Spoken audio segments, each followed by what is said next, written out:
అంటే ఇప్పుడు క్రీస్తు సామ్రాజ్యాన్ని విస్తరింప చేయవలసిన బాధ్యత ఎవరిది? క్రైస్తవుడా, నీదేనయ్యా.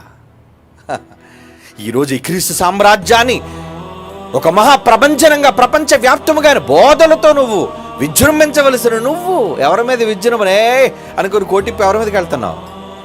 శత్రువు మీదకి వెళ్ళి యుద్ధం. అవునా? కోటి జులిపించి మేసం తిప్పి ఎవడి మీదకి వెళ్ళాలి నువ్వు యుద్ధానికి? నీ తమ్ముడి మీద కాదయ్యా, నీ అన్న మీద కాదయ్యా, నీ సొంతోళ్ళ మీద కాదయ్యా నువ్వు యుద్ధానికి వెళ్ళవలసింది. శత్రువు మీదకి వెళ్ళు. చేయి దండయాత్ర వాడి మీద, చేయి బైబిల్ గొప్పదని, తిప్పు మేసం, చెప్పు బైబిల్ గొప్పదని. చేతనైతే అది యుద్ధం. నువ్వు గళం విప్పితే సువార్త కోసం వినబడాలి నీ స్వరం.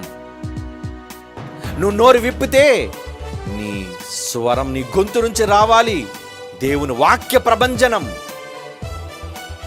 అలా చేయి యుద్ధం, అలా నిలబెట్టు సామ్రాజ్యం.